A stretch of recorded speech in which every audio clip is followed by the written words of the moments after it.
Nothing is true if it can change. Like where I've gotten on the topic of truth, if you are calling anything true, you're lying. People defend it because they believe they'll die if they, at the deepest level is death. So that's why people like cling to it. So if you really want to grow, you got to be willing to die. And that is something that had to die over and over again. You got to be willing to die in every moment. If I have the need to feel understood and to be understood, I've lost my power. And so the most powerful position to be in is nobody needs to understand me.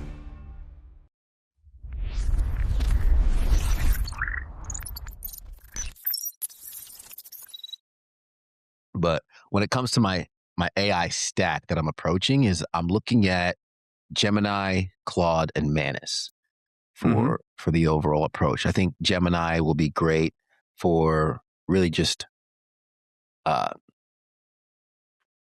would say more of my casual inquiry and more of the marketing aspect for YouTube and things like that and Google search.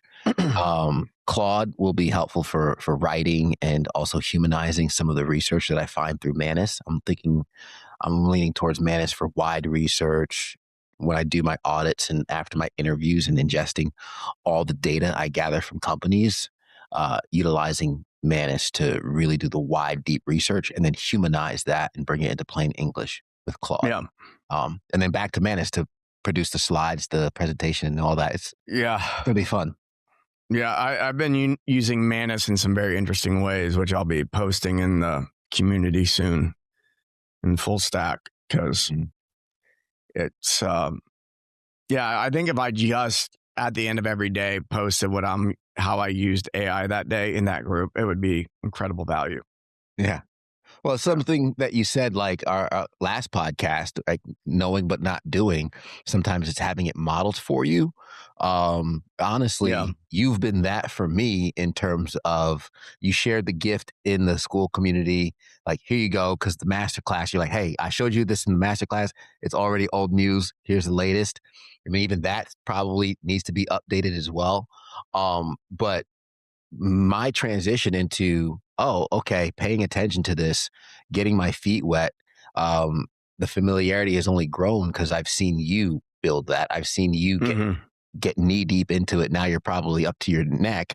I'm still in my knees, but I'm coming in, Mike. I'm coming in the water. Let's go. It's warm. Exactly. Yeah. The water's warm. Oh, man. And everybody's swimming in it.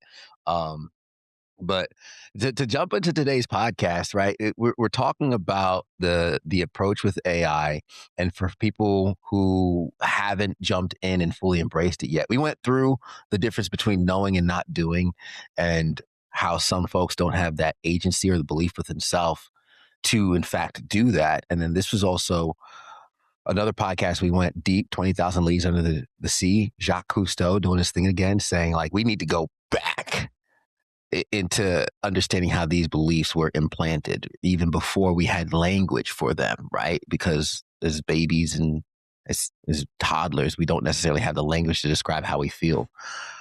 Expand on the different beliefs, because we only touched on money and time, but you alluded and teased that there are multiple other beliefs that we could be holding on to. And I'd love to open up that door and run through that or jump down that rabbit hole, Alice. Yeah, there's just, all the beliefs that, I mean, if you want to get really deep. Yes. It's like everything you believe is an illusion. Like your experience of life overall is a total illusion.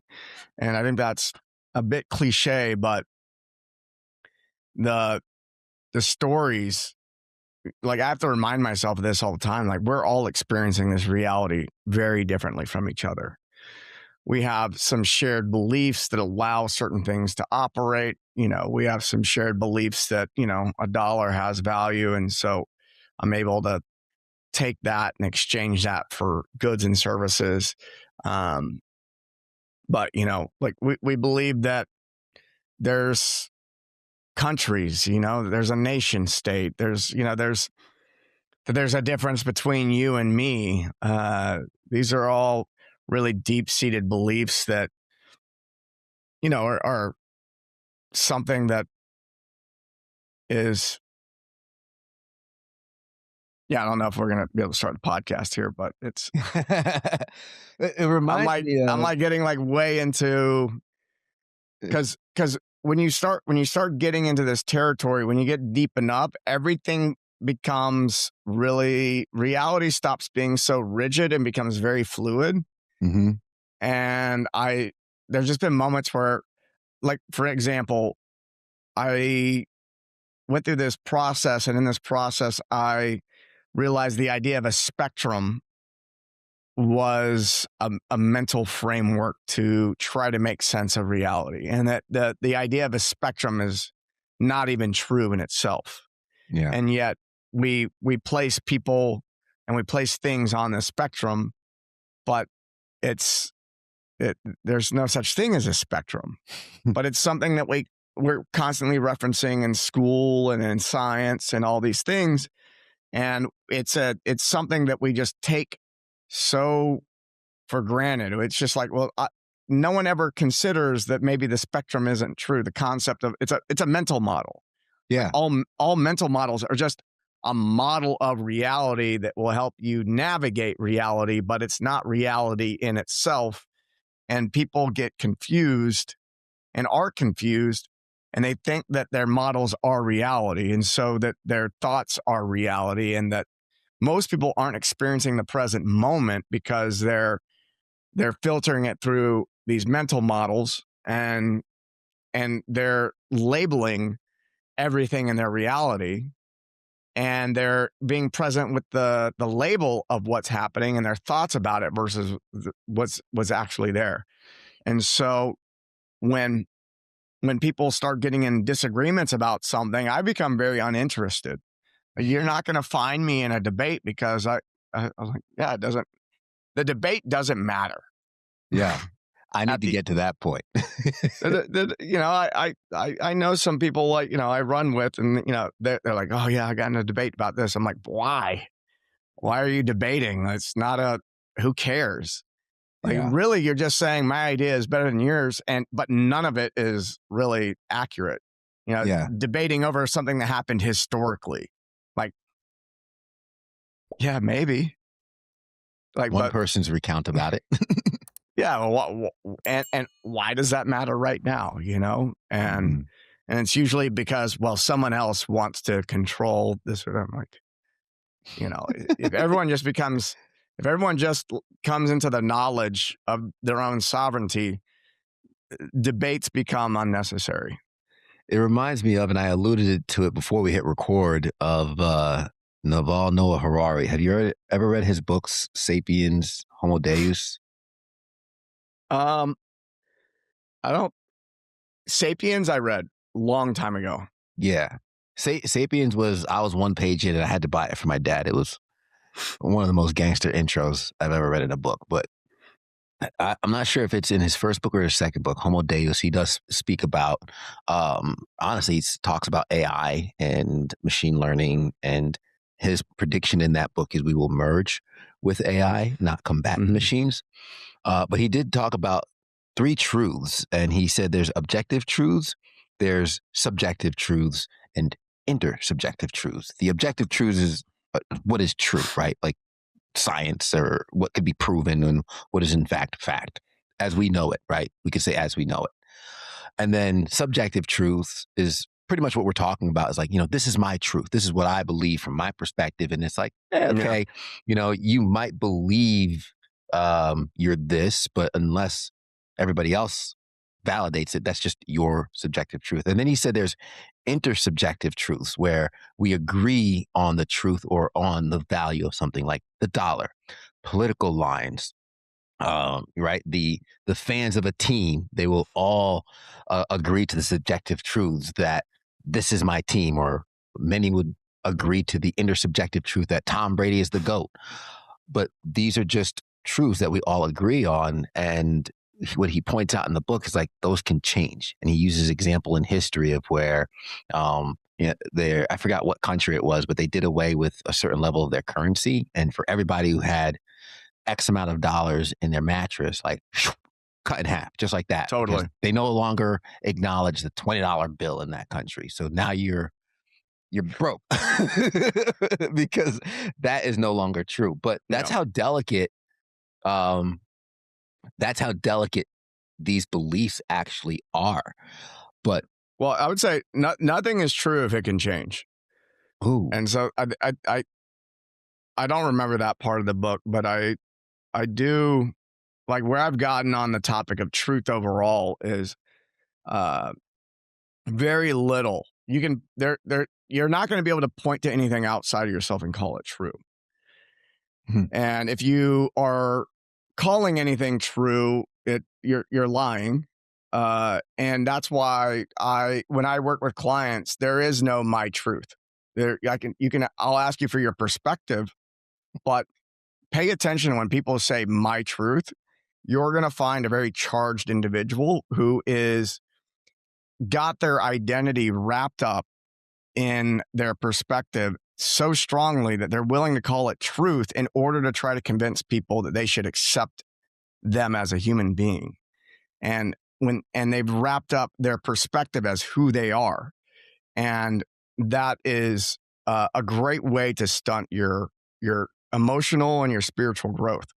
Because if you are attached so strongly to your ego and you want to call any story / perspective true or truth, then you're basically committing to sticking to the story and not being open to hearing anything else. Anytime anyone says my truth, you're not going to convince them of they're not open to more information.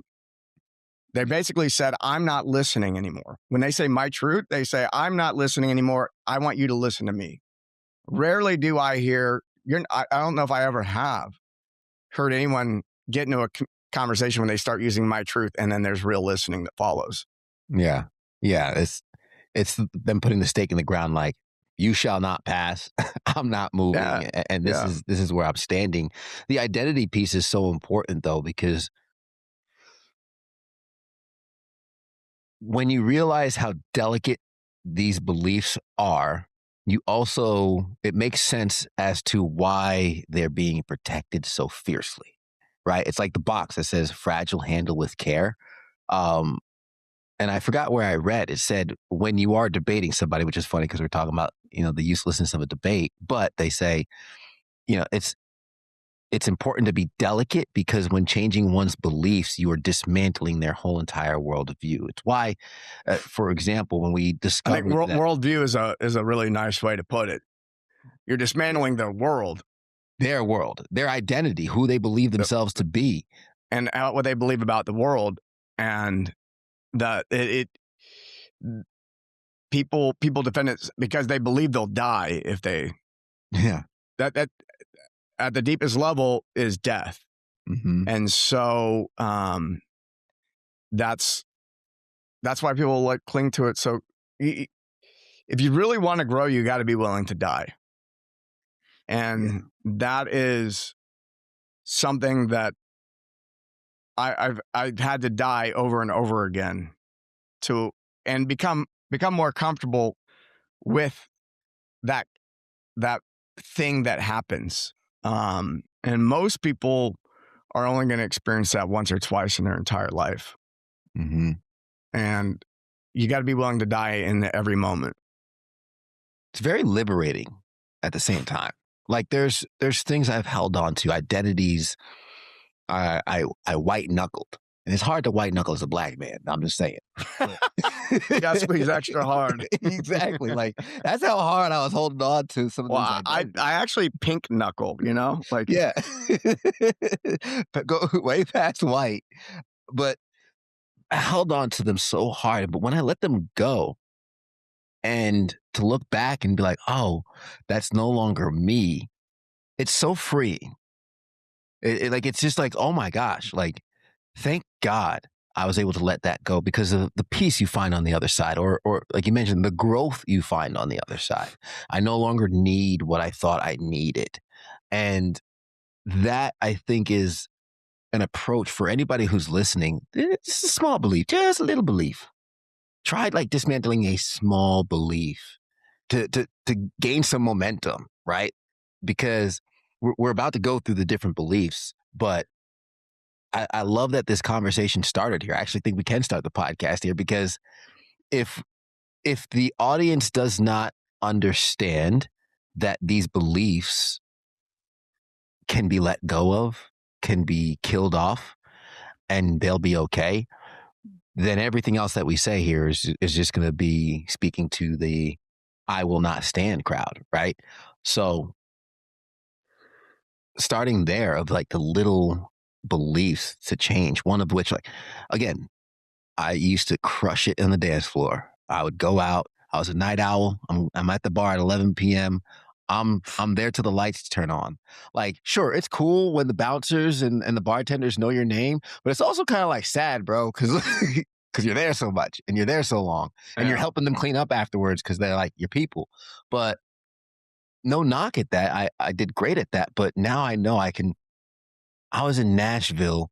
We're in live music Mecca, and we did the whole Broadway strip sober. Like, I'm going to the bar, ordering water, and they're like, "Oh, this guy's not spending money." Like, I'm tipping the band, like they're crushing it. Yeah. But like, I never thought my first time in Nashville would be a sober trip. But again, I no longer hold on to that identity, and it was such a great time, and I didn't wake up with a hangover. Yeah. Yeah. I'm pretty good. Like, I even sometimes a really great DJ will come through and we'll get bottle service for great tickets and then just give away the vodka. Yeah. It's like, yeah, just bring me water. I'll tip you. I'm going to tip you $100 at the end of this. Like, just keep the water coming. Yeah. I'm here for the vibes. And like, that's a belief that I let go of. I don't need alcohol or substances to have a great time. Like, I could have fun in my sober self. So whether you want to start with little beliefs we can let go of, or how we can start dismantling beliefs, or if you want to jump right into some of the different beliefs you've identified and seen that people hold on to that holds them back, unless there's more to say about everything we believe is an illusion. Well, there's like, yeah, where I was thinking about it is, do you believe in this or that? Like, I had someone who says, I was talking to someone, they said, do you believe, I believe in AI. I'm like, okay, I don't care if you believe in it or not. Like, are you using it or not? That, or I believe in this historical thing, or I believe in this religion, or I'm like, it's like someone says, they ask me, do I believe in God? And I go, no, I know God. I've had the experience of that, and I don't have to believe anything. And that can be quite jarring to people, but I tell people I try not to believe much of anything.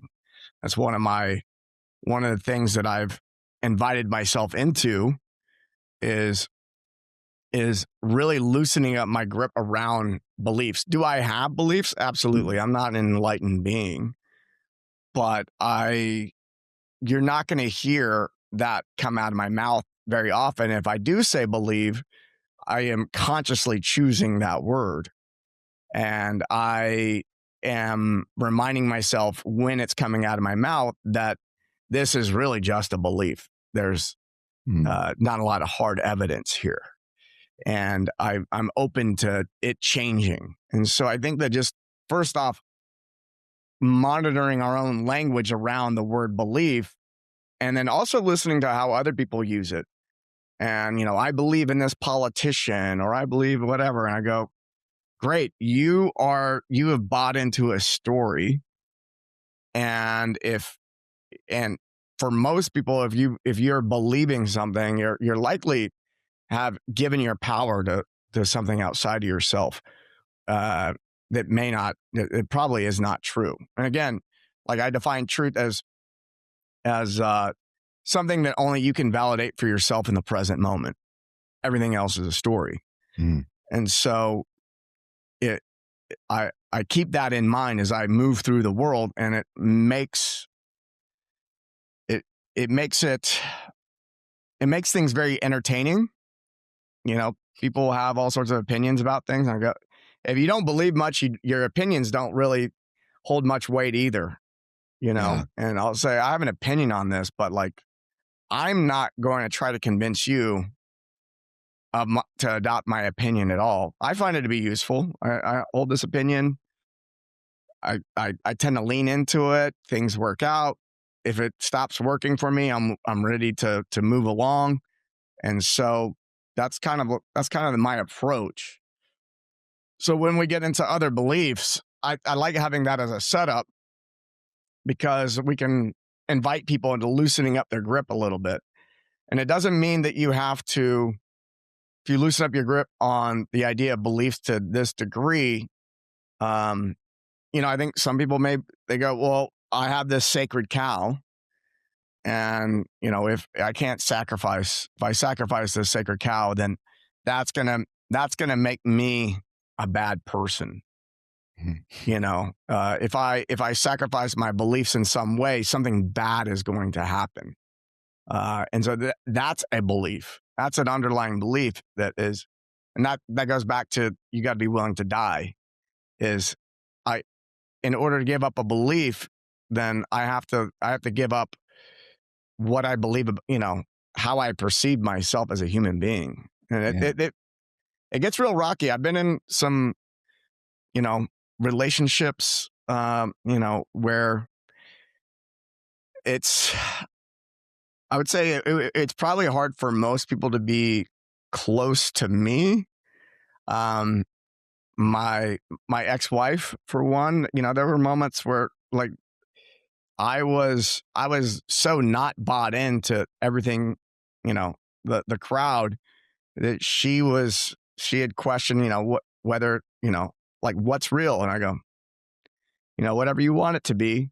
And she was really looking for something outside of her, the person closest to her, to give her some stability. And I go, and I didn't have the skill and tools I have now, but it's really, I'm encouraging people to have their own sovereignty.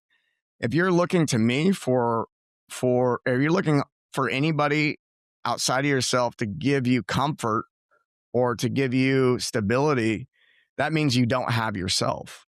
Yeah. And I'm only interested in being with people who have themselves and aren't looking to me to, offer some type of belief system that they can lean into.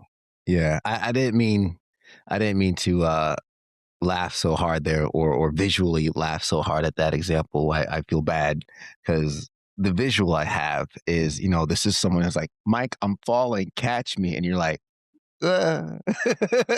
because you're not there to falsely give them something to cling on to. Like you're doing it in their best interest. And as you said, having the skill or maybe the Midas touch or the softness and the grace and the elegance now, but there is also necessity in that. It's the bird falling out of the nest, or the eagle pushing its child out of the nest so it can fall and let it fly, right? Mm-hmm. It's you're not going to learn how to fly if I keep catching you. You're not going to find sovereignty in self if I keep giving you something outside of yourself to hold on to. So you're doing it in their best interest. But for some reason, I just have the visual of like, catch me, I'm falling. And you're like, yeah. Yeah, there's a way of being responsible, and a way in recognizing, encouraging other people to own their own experience, but not allowing them, but giving them a softer cushion. Yeah. And that's something that I've gotten really good at. Like every coaching consulting client, I give them 1% at a time these days. I mean, it used to be just like push them down the stairs, basically, in the beginning. And now it's, let's take some baby steps, because I want people to experience their own sovereignty. And the quickest way to get them there is not by pushing them down the stairs. It's by holding their hand and walking them down. And so, because there's no way for me to shine the flashlight for them. I can only present to them the step in front of them. If I try to tell them 10 steps down the road, I sound like a crazy person. Yeah. 2 questions. The first, was when you mentioned you try to let go of beliefs. And sure, you say you're not enlightened, you still have beliefs, but how did your life change as you let go of beliefs in general and lived with as minimal amount of beliefs as possible? There was about a year of nihilism where everything had lost its meaning, and I was at the peak of my financial success, and I was also ready to move under a bridge at the same time. Mm-hmm. So there was a lot of, nothing matters. Like, what are we all striving for? Why achieve? What is this achievement thing? Why do I want to achieve? Why do people want to achieve? What is that going to, what are they really looking for? Why is that going to make me feel better at the end of the day? Why can't I just feel what I'm looking for now?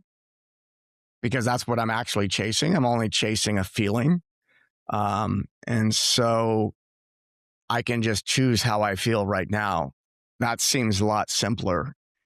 And so getting to that place of, I don't need the external world to look in any particular way in order for me to feel what I want to feel.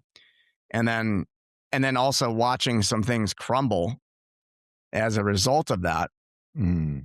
And then feeling like, oh, I'll be fine. But then also not being so enlightened that I didn't feel zero discomfort from the loss of, this achievement thing. And so how do I proactively be in the world and while feeling like a sense of peace at all times, while still feeling some nudge towards actually doing something. Yeah. Because if I could live off of apples and meditate and feel everything I actually want to experience at all times, like why do anything? And so, and then eventually moving towards, I do this for me. I help other people in order to help myself. Like when I'm coaching people, I'm coaching myself. And so, it's this whole idea that there's somebody else that I'm helping is actually kind of hilarious. Well, it's like, I want to be of service. I'm like, all right, be service to yourself. Isn't there like I don't know if it's the rule or if this is a truth, pun intended, but like whenever you help someone, you can't help but feel good, right? Like your service of others is a reaffirming practice. And I think there's even an episode of Friends about this where like Phoebe's like, I can do good for other people and not feel good about it. And like, she's like trying to do charity and everything. She's like, crap, I keep feeling better. But like, it's almost, I saw the rings of mastery or learning a craft. And it's like, I guess, novice, amateur, intermediate, expert, master. And the level above master is teacher, right? Like you get so much out of this craft, you think there's no other level, but the ultimate level is imparting the wisdom on others. And that's the true top, not the mastery. It's the teacher, the mentor, which could be a biological thing in our brain that as, humans, and we want to be in society and give to others. It's natural that it feels good to give to others. So we stay in community and survive. And it could just be a whole mind hack for us to stay alive and procreate, but who knows? Yeah. I wouldn't say I don't get the warm fuzzy like I used to, but I'm definitely entertained. Yeah. Yeah. It's not a bad way to spend your time, right? Yeah. Yeah. Yeah. I don't know where I fall in that, in these ideas. I mean, I really just like to sit around and discuss these things. I mean, the conversation we're having here is like, okay, let's just unpack this. Yeah. Yeah. Actually, I enjoy this conversation as well, because the second question I had is, and this is, I would say, a belief where I'm sure a lot of our audience are of the belief, and it's an empowering one. It's an empowering position of it's all on me, like, right, 100% responsibility. I am 100% responsible for my life. Now, I think there's a lot of power in that. I'd love to hear your your perception of said belief or said perspective, in terms of its benefit and maybe even perhaps some of its detriment, if there is some. Yeah, I actually don't use the word responsibility much anymore, and that's because if I say the word responsibility, it usually collapses with burden. Yeah, I contract a little bit. Yeah. So we've confused the two. Like, I remember I happened to be seeing some news story or something about I don't remember what it was, but somebody in Congress or the Senate, someone in the government was trying to hold somebody else accountable for something, and they're like, "Who's responsible? Who's responsible?" And they're looking for who's responsible for whatever happened. And I go, well, of course they're never going to find whoever's responsible for this, because they're actually looking for somebody to blame. Mm-hmm. And they're not actually looking for responsibility at all, because if they wanted to know who was responsible, they just pull out a mirror. And so you got to really look at how are we using the word. But most people, when they think about I'm responsible for my life, immediately feel some type of contraction. They feel a burden. All of a sudden there's stories about this is going to be hard. I've got to I've got the weight of the world on my shoulders. I've got to take care of me and everyone around me, and I'm responsible for the whole world. And that's really how a lot of people are living. And so it is heavy. And this is why people have neck and shoulder pain. I got the weight of the world on my shoulders. And so I like the word ownership much, much more. It's more encompassing. Like I am in ownership of my life. If somebody brings something to me, it's a mirror for something that I get to look at in myself. And if I have an emotional charge about something, and so this is why I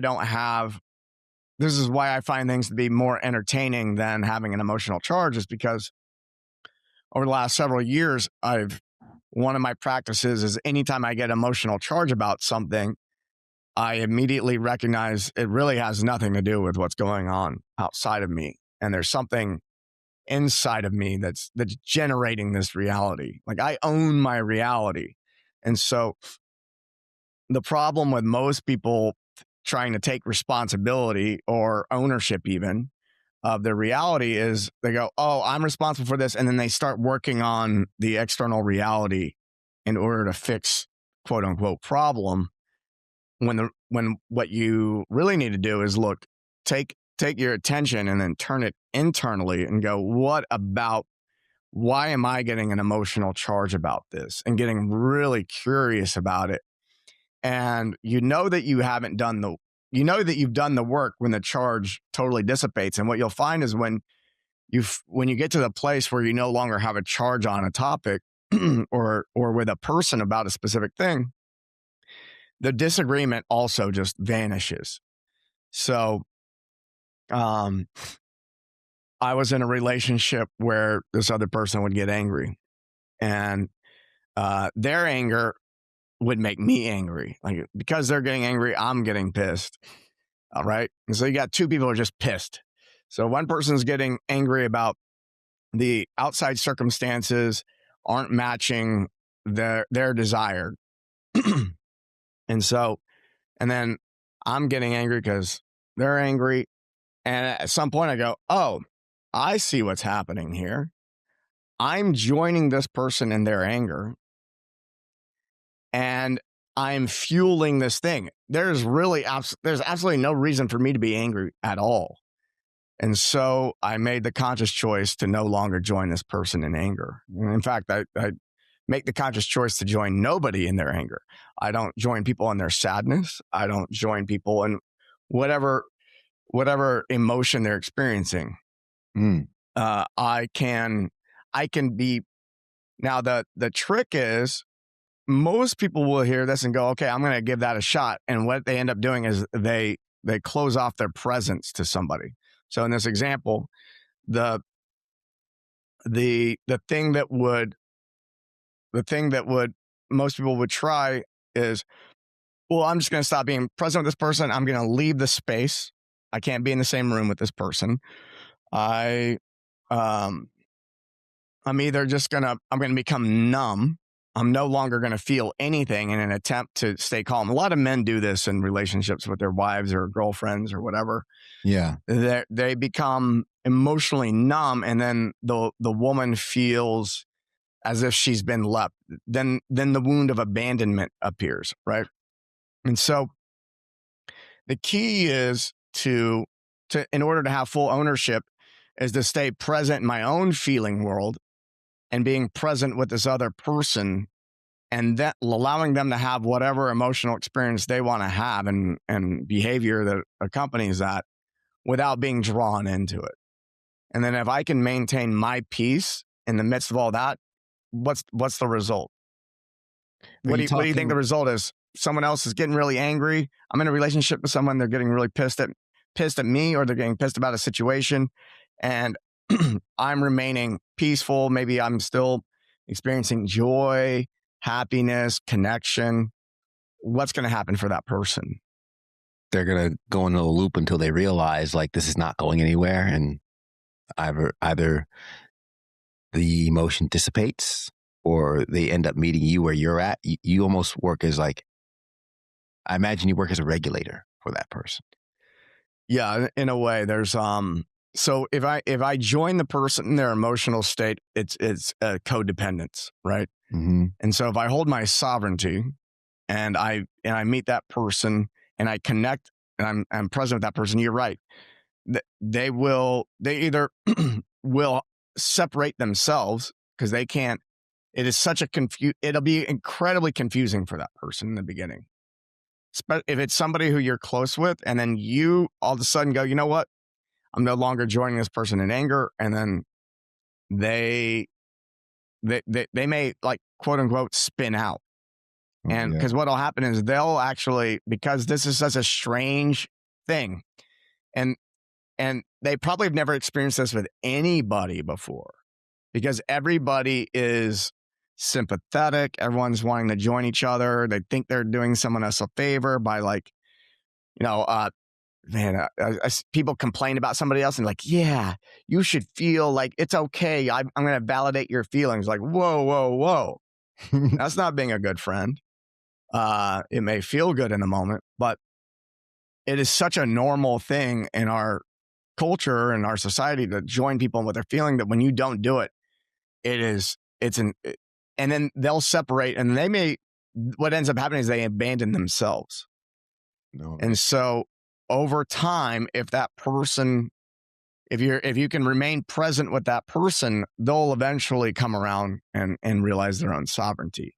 So if you're wanting the people to level up around you, then you just have to level up yourself, and they'll begin to reflect back what it is. Now, the external reality is not going to, in my experience, some people who teach this perspective, they are really bought into instantaneous external results. And it may just be that I have yet to embody the full faith of it to the degree in which it is instantaneous. But what I notice, it takes some time. Is the external reality might take some time. I have to really hold and have the faith that I am the creator of my reality. I am the owner of my reality. I am creating at every moment. I am choosing at every moment. And because what'll happen is the mirror will try to say, no, you're not. This is something you made this shift internally and it's not showing externally. I'm going to trick you into coming back. For me, the key is to hold that, my sovereignty, and then watch the external reality begin to rearrange itself around me. Yeah. And so if anything is happening outside of me that I don't love, then that's an opportunity for me to look for something internally. And so people, a lot of times, they'll practice faith for 5 minutes and then they give up. right? But you try it for 90 days. Can you hold that for 90 days? Most people can't hold it for 10 seconds. Yeah. But if you can hold it for 90 days, I guarantee you the universe will have to rearrange itself around how you're being now. It's like steering a boat, right? Yeah. Like where your boat's pointed and where you're turning your oar there's a lag, and you could turn that bad boy left for 30 seconds before the boat will actually start to pitch and turn.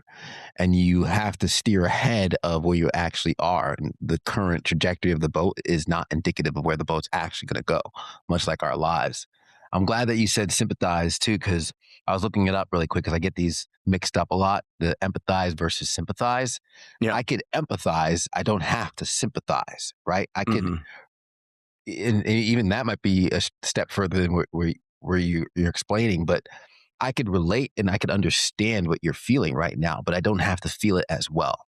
So I can stay here in present with you, understand your sadness, understand your anger, but I don't have to join you in that practice. And it reminds me of, my daughter when she was a newborn. And we talked about regulating when she's like losing it, and I just hold her close and slow my breath down. And just, I understand she's a newborn. She's in this world. She was just cozy up in this little warm cocoon for 9 months. And she had a traumatic entrance into the world, has no idea what's going on. It's cold. It's bright. It's, it's loud and get safe again. Help her from spiraling, or as, new parents often do. I don't know what's wrong. And they're panicking, the baby's panicking, and it just continues. Just being that anchor, being that regulator helps bring them back out of the storm.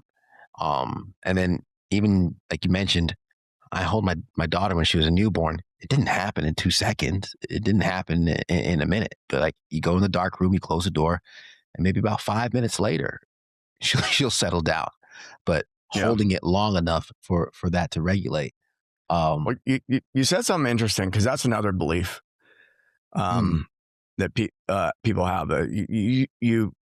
So like I think you had an idea of like what beliefs we were going to talk about, and I'm like, yeah, let's just keep going a layer deeper here. I'm just going to pick up on I'm picking up on your language, and your language is telling me is like that you think that you believe that understanding is important.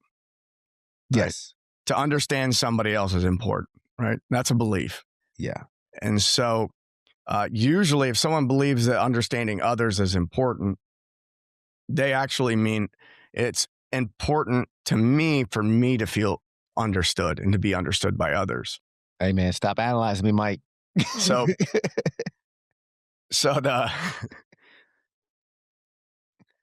this, and it's powerful in marketing, right? If you're marketing to people, if you can demonstrate that you understand their position better than they may even understand their position, then they automatically assign you the authority in their life for that particular topic, right? That's marketing 101, right? People are out there studying hooks, they're studying like sales scripts and all this stuff. But at the base layer, the fundamentals of marketing is make them feel like you understand them, right? And so it's a powerful tool, but if I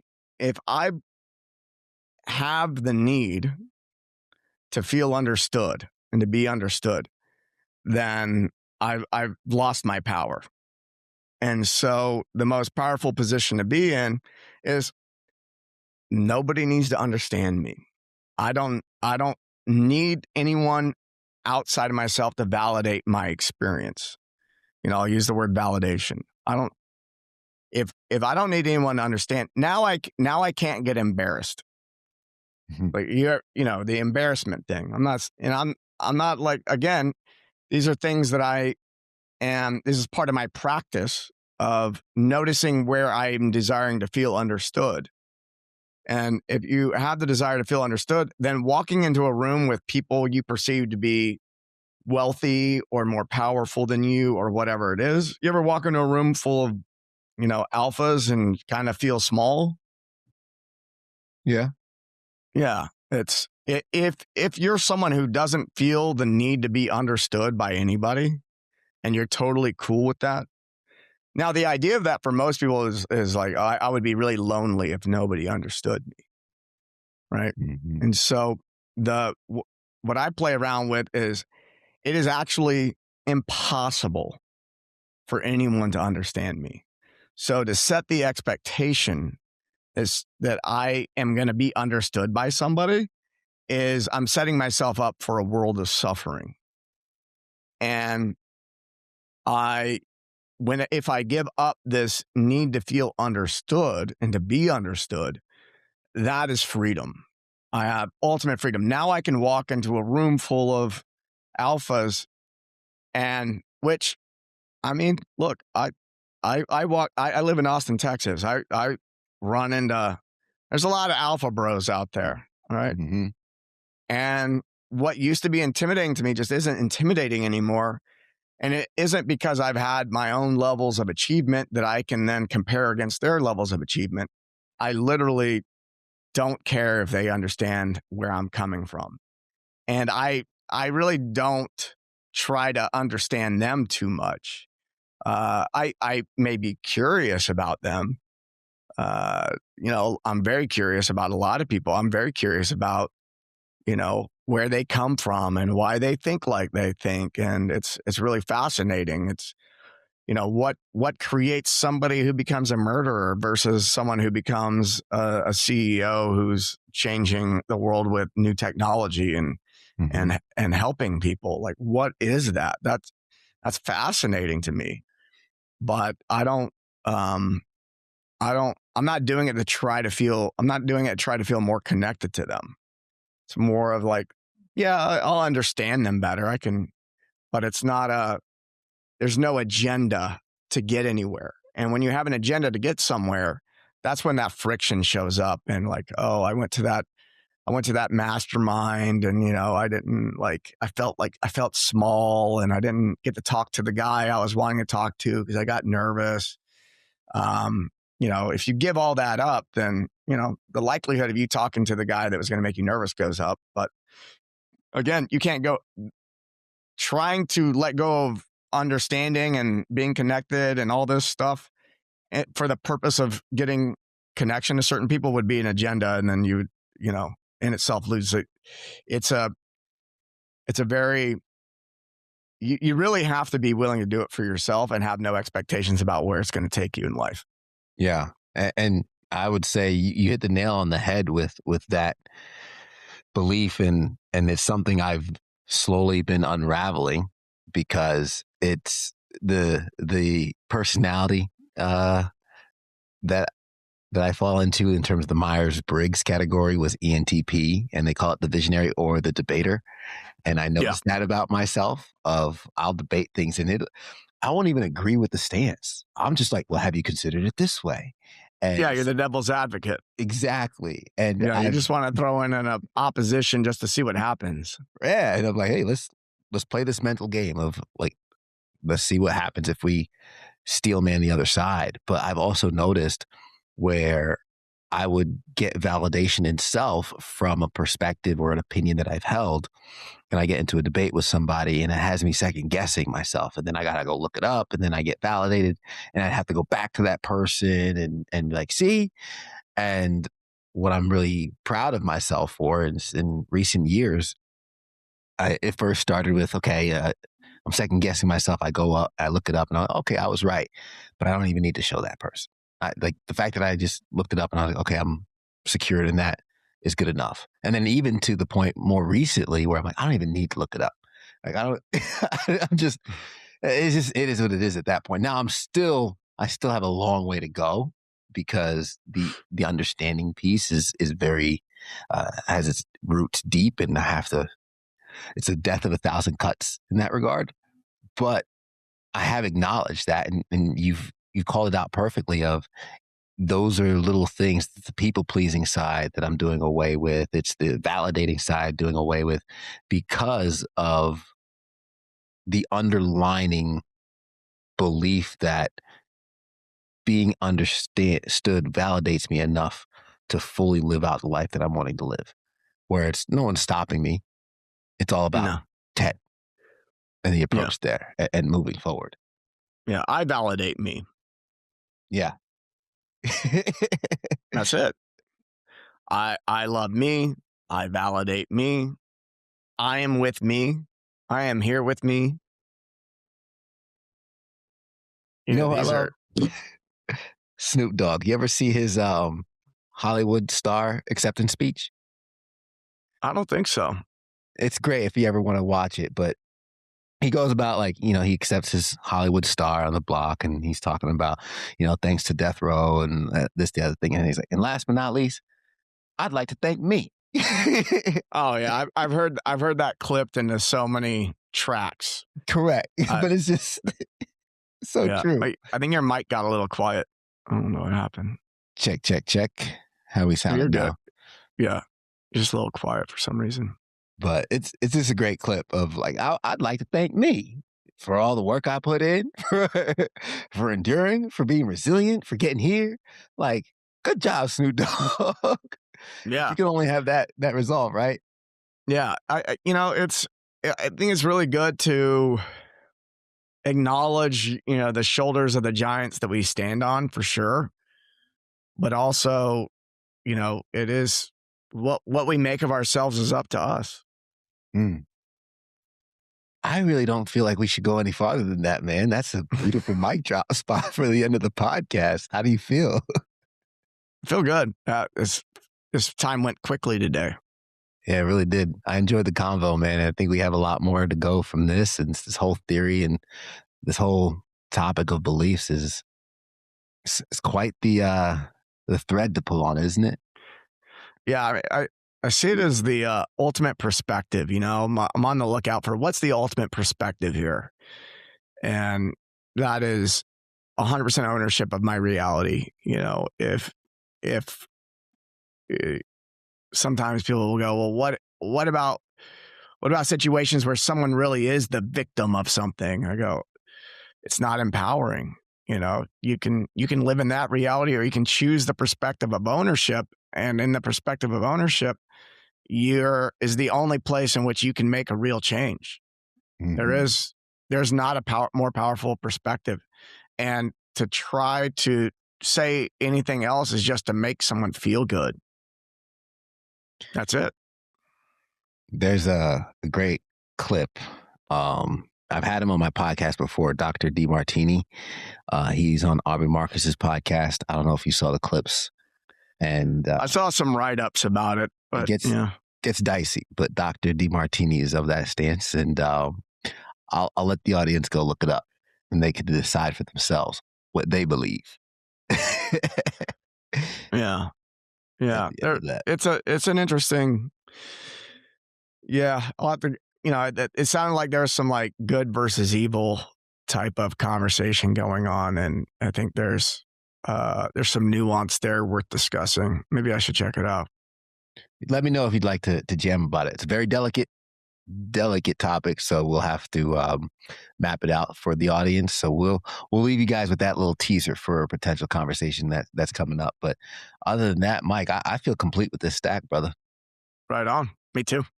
I love it. Well, everything you believe is an illusion. Surprise, you're in the matrix. Nothing is true if it can change. Identity wrapped up in the perspective. Your perspective is how you identify yourself. And if you don't change yourself, or if you're not willing to die, if you're not willing to change your perspective, then you're holding on too much to your belief. If you really want to grow, you have to be willing to die. I try not to believe much of anything. Now, that might seem depressing, but as Mike has expressed and shared, there's a grace to it and there's a softness to it. Monitor your own wording around belief. How are you speaking around belief? And monitor others. Responsibility versus blame. They're one and the same. If you're looking for who's responsible, you're also looking for who to blame. And how do you feel when you hear the word responsible? Instead, lean into ownership. Why am I getting emotionally charged about this? Taking that ownership, looking in yourself to take ownership of your life. The need to feel understood loses your power. This is something I'm working on. Maybe you need to work on it too. It is impossible for someone to understand me. I put a little 100 emoji on there because that's so much, there's so much truth in that. And freedom is not needing to be understood. I validate me, you validate you, and you can validate this podcast by hitting that like button, that subscribe button, and catching us next time on The Full Stack. Catch you guys. Peace.